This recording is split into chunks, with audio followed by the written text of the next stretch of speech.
रामनाथ भैया ने दोस्तों स्वागत है आपका आज की वीडियो में। दोस्तों हम ग्रुप डी तैयार करने वाले विद्यार्थियों के लिए बहुत ही महत्वपूर्ण प्रश्नों की क्लास लेकर आए हैं। दोस्तों अभी जीडी का पेपर आप लगा होगा, हम जीडी के पेपर से अनुमान लगाया होगा आपने कि पेपर कितना टफ आया था। दोस्तों अगर आप भी ग्रुप डी में अपनी सीट पक्की चाहते हैं तो ये वीडियो आपके लिए काफ़ी यूजफुल होगी। दोस्तों ये रहा पहला प्रश्न आपके सामने। वर्ष 1905 में बंगाल विभाजन के समय वायसराय कौन था, पता था? तो 1905 में बंगाल का विभाजन हुआ था, उस समय वायसराय कौन था? Lord Curzon, Lord Dufferin, Lord Hardinge, Lord Minto. दोस्तों 1905 में बंगाल विभाजन के समय लॉर्ड कर्जन वहाँ का वायसराय था और लॉर्ड कर्जन के द्वारा ही बंगाल विभाजन की रूपरेखा तैयार की गई थी। मसालों को बागान कहा जाने वाला राज्य? कर्नाटक, केरल, महाराष्ट्र, तमिलनाडु। तो मसालों को बागान के नाम से केरल को जाना जाता है क्योंकि यहाँ पर सर्वाधिक मसाले उत्पादित किए जाते हैं। 1857 की क्रांति का विद्रोह नेतृत्व बिहार में किसने किया था? तो 1857 जो क्रांति हुई थी बिहार में, उसका नेतृत्व किसके द्वारा किया गया था? खान बहादुर खान के द्वारा, तात्या टोपे के द्वारा, कुंवर सिंह के द्वारा, रानी राम कुंवर के द्वारा। तो 1857 बिहार में जो क्रांति का नेतृत्व किया गया था वो कुंवर सिंह के द्वारा किया गया था। ऑप्शन सी इसका करेक्ट आंसर होगा। भारतीय संविधान के अनुसार देश का प्रथम नागरिक कौन कौन होता है? राष्ट्रपति, प्रतिद्वंदी, लोकसभा अध्यक्ष, प्रधानमंत्री। संविधान के अनुसार भारत का जो प्रथम नागरिक है उसे राष्ट्रपति को माना गया है। ऑप्शन ए राष्ट्रपति भारत का प्रथम नागरिक होता है। किस मुगल शासक को आलमगीर कहा जाता है? आलमगीर कहा जाता है अकबर को, शाहजहाँ को, जहांगीर को या फिर औरंगजेब को? तो औरंगजेब को जो है आलमगीर के नाम से जाना जाता है। औरंगजेब इसका सही आंसर होगा। आठवीं पंचवर्षीय योजना की अवधि थी 1980, 1985, 1982, 1987, 1985, 1990, 1992 से 1997। दोस्तों आठवीं जो पंचवर्षीय योजना है उसकी जो अवधि थी वो 1992 से 1997 थी। ऑप्शन डी इसका करेक्ट आंसर होगा।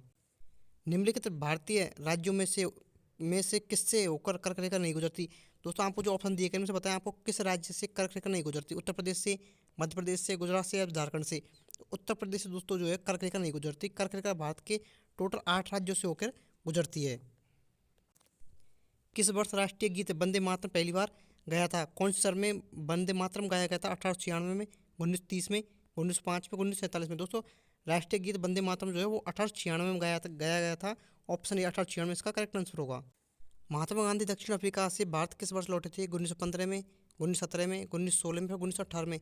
महात्मा गांधी दक्षिण अफ्रीका से 1915 में लौटे थे। 9 जनवरी 1915 को महात्मा गांधी दक्षिण अफ्रीका से भारत लौटे थे। सुभाष चंद्र बोस ने सिंगापुर में दिल्ली चलो का नारा दिया था 1943 में, 1942 में, 1944 में, 1945 में? सिंगापुर में सुभाष चंद्र बोस ने दो नारा दिया गया था, दिल्ली चलो, वो 1943 में दिया गया था। ऑप्शन ए इसका सही आंसर होगा। भारतीय सब्जी शोध संस्था स्थित है वाराणसी में, लखनऊ में, मैसूर में, फिर बेंगलुरु में? पता नहीं। तो भारतीय सब्जी अनुसंधान शोध संस्था जो है वो कहाँ पर स्थित है? तो वाराणसी इसका सही आंसर होगा। ऑप्शन ए इसका करेक्ट आंसर होगा। स्वामी दयानंद सरस्वती ने आर्य समाज की स्थापना कब की थी? दोस्तों स्वामी दयानंद सरस्वती के द्वारा आर्य समाज की स्थापना की गई थी, वो कौन सी सन में की गई थी? 1870 में, 1875 में, 1876 में, फिर 1880 में? ये दोस्तों इस आर्य समाज की स्थापना 1875 में की गई थी। ऑप्शन 20 का सही आंसर होगा। मनुष्य की आंखों का दृष्टि का स्थायित्व कितना होता है? 1/16 सेकंड, 1/10 सेकंड, 1/20 सेकंड या फिर इनमें से कोई नहीं? दोस्तों मनुष्य की जो आंखें होती हैं उनका दृष्टि का स्थायित्व जो होता है वो 1/16 सेकंड होता है। ऑप्शन ए इसका सही आंसर होगा। हर्षचरित किसके द्वारा लिखी गई है? कालिदास के द्वारा, बाण भट्ट के द्वारा, वाल्मीकि के द्वारा या फिर व्यास के द्वारा? तो हर्षचरित जो पुस्तक है वो बाण भट्ट के द्वारा लिखी गई है। ऑप्शन 20 का सही आंसर होगा। भारत में आधुनिक शिक्षा के जन्मदाता कौन थे? रोजर वोड्स, चार्ल्स ग्रांट, विनय साइमन या हंटर? तो भारत में जो आधुनिक शिक्षा के जन्मदाता माने जाते हैं वो चार्ल्स ग्रांट को माना जाता है। ऑप्शन 20 का सही आंसर होगा। बताएं दोस्तों लौह पुरुष के नाम से किसे जाना जाता है? सरदार वल्लभ भाई पटेल को, लाल बहादुर शास्त्री को, महात्मा गांधी को, फिर बाल गंगाधर तिलक को? लौह पुरुष के नाम से जो है सरदार वल्लभ भाई पटेल को जाना जाता है। जी हाँ दोस्तों, वैसे सरदार वल्लभ भाई पटेल को भारत का लौह पुरुष कहा जाता है। भारत में सिविल सेवाओं का सूत्रपात किसने किया था? अर्थात भारत में जो सिविल सेवा है इनकी शुरुआत किसने की थी? लॉर्ड डलहौजी ने, लॉर्ड कर्जन ने, लॉर्ड वेलेस्ली ने, लॉर्ड कॉर्नवालिस ने? दोस्तों भारत में सिविल सेवा जो है इसका जो स्टार्ट की थी ये लॉर्ड कॉर्नवालिस के द्वारा की गई थी। ऑप्शन डी इसका सही आंसर होगा। आर्यभट्ट नामक पुस्तक आर्यभट्ट ने किस भाषा में लिखी थी? आर्यभट्ट ने एक पुस्तक लिखी थी अपने जीवन काल में जिसका नाम आर्यभट्टीय था। वो किस भाषा में लिखी गई थी? तेलुगु भाषा में, हिंदी भाषा में, तमिल भाषा में या फिर संस्कृत भाषा में? दोस्तों आर्यभट्टी पुस्तक जो है संस्कृत भाषा में लिखी गई थी। ऑप्शन डी इसका करेक्ट आंसर होगा। मगध की प्रथम राजधानी कौन सी है? पाटलिपुत्र, गिरिव्रज या फिर राजगृह, वैशाली या फिर चंपा?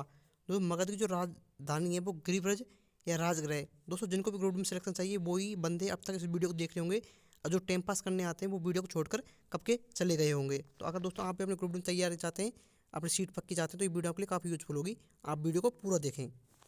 पानीपत की दूसरी लड़ाई जो कि 5 नवंबर 1856 को हुई थी, को निम्नलिखित में से किसके बीच हुई थी? दोस्तों, ये किन किन के मध्य हुआ था ये युद्ध? बाबर और इब्राहिम लोधी के बीच, राजपूत और मुगलों के बीच, सिकंदर और आलिम शाह के बीच, अकबर और रहीमों के मध्य। पानीपत की दूसरी लड़ाई अकबर और रहीमों के मध्य हुई थी। ऑप्शन डी इसका सही आंसर होगा। मुद्रा राक्षस का लेखक निम्न में से कौन है? अश्व घोष, विशाखादत्त, कालिदास या फिर भास। मुद्रा राक्षस जो पुस्तक है उसका लेखक जो है दोस्तों विशाखादत्त है। ऑप्शन बी इसका करेक्ट आंसर होगा। उत्तर गुप्त युग में जो विश्वविद्यालय प्रसिद्ध था वह कौन सा था? कांची विश्वविद्यालय, तक्षशिला विश्वविद्यालय, नालंदा विश्वविद्यालय या फिर बल्लभ विश्वविद्यालय। दोस्तों उत्तर गुप्त काल में जो है नालंदा विश्वविद्यालय अत्यधिक प्रसिद्ध था, क्योंकि यहाँ पर विदेशों से भी लोग यहाँ पर शिक्षा ग्रहण करने के लिए आते थे। अजंता कलाकृतियाँ किससे संबंधित है? हड़प्पा काल से, मौर्य काल से, बौद्ध काल से या फिर गुप्त काल से। अजंता कलाकृतियाँ जो है दोस्तों गुप्त काल से संबंधित है। ऑप्शन डी इसका करेक्ट आंसर होगा।